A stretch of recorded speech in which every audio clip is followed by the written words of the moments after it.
My name is Khani Zulam. I'm with the American Kurdish Information Network. When Turkey was weaker, Ankara only paid lip service to the Palestinians and their desire to have a place of their own under the sun.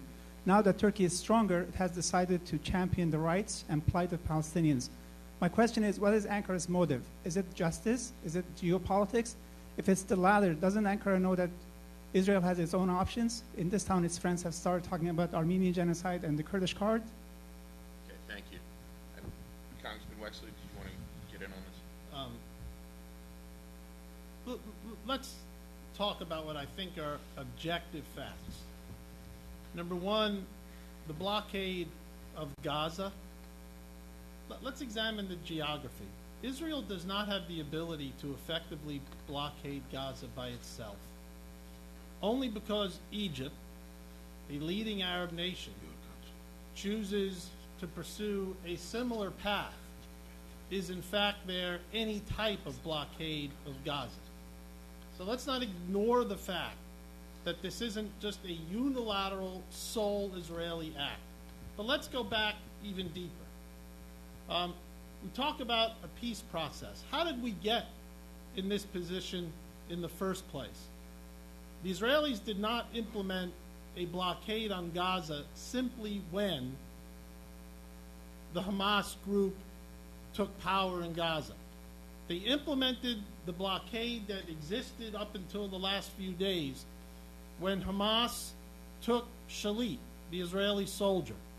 But let's delve a little deeper so that at least we recognize the facts. The International Quartet laid out 3 simple conditions of which the world would recognize Hamas and deal with it. And that is for swear-off violence, recognize Israel's right to exist, and accept the previous agreements that the Palestinian representatives had accepted.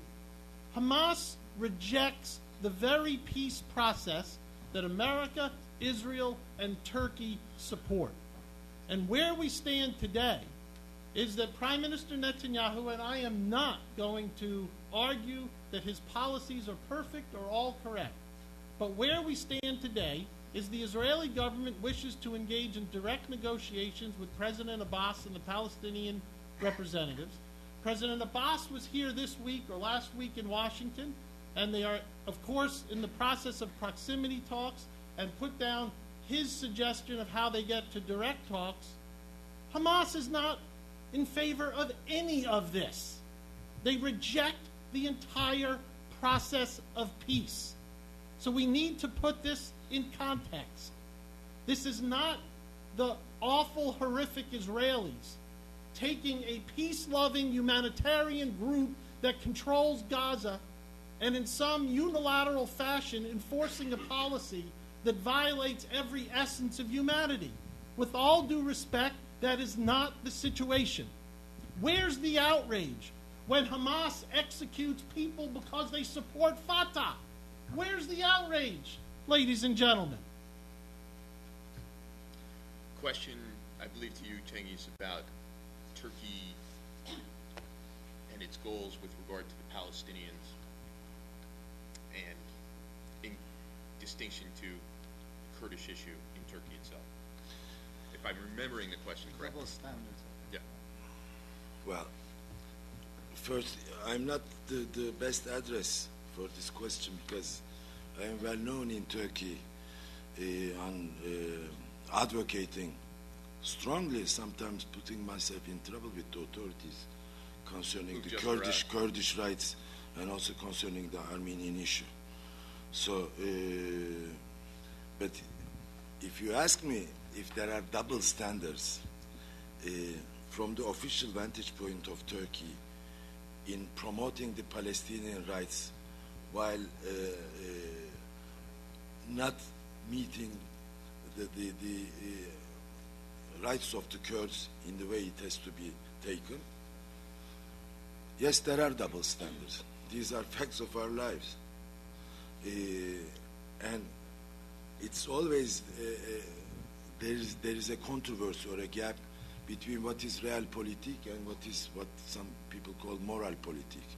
For example, when I hear the issue of embracing Ahmadinejad is brought it is not that the Turkish leaders are in love with Ahmadinejad.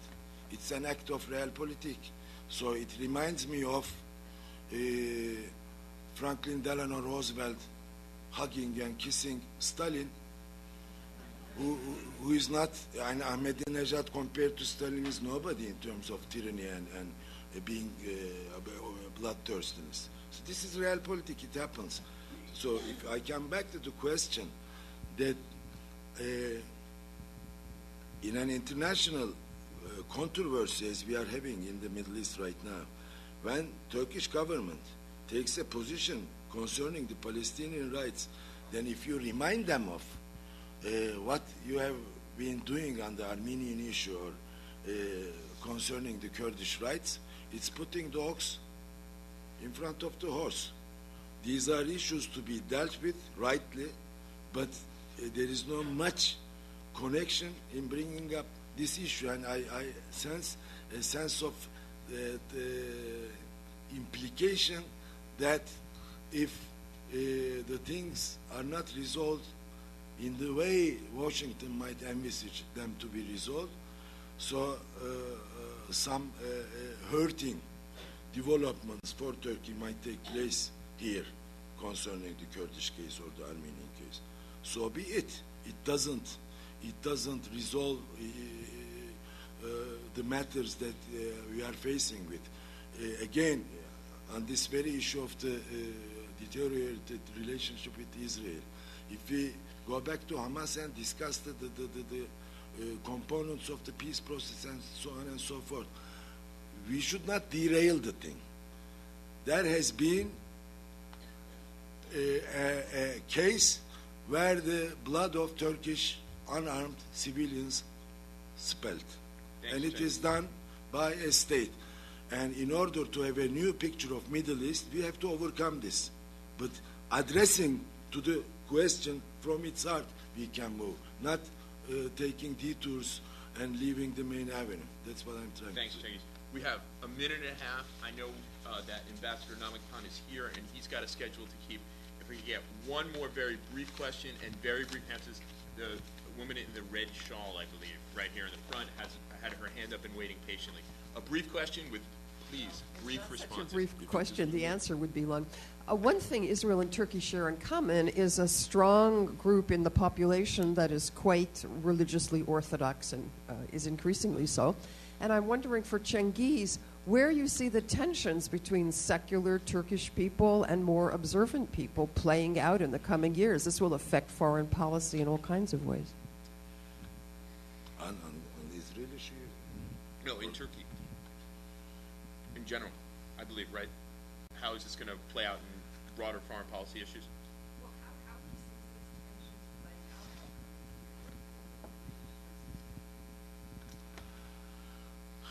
out? I don't think that it is a priority in the hierarchy of the issues of Turkey now. I mean, sometimes the people here, because I lived in this town, I know from that, the people lag behind the schedule of Turkey here, so they stick to the earlier issues much, and it's understandable because there's a saying that there's never a dull moment in Turkey.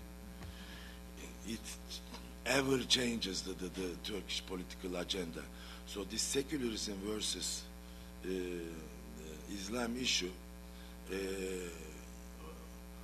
was the most interesting hot potato that Turkey had in its equation, in its political equation a year ago, 2 years ago maybe, but there is no debate on this issue anymore.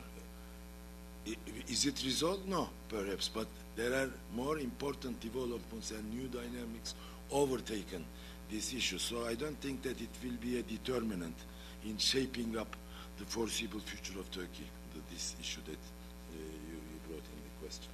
Great. Thank you very much. Please join me in thanking Congressman Wexler.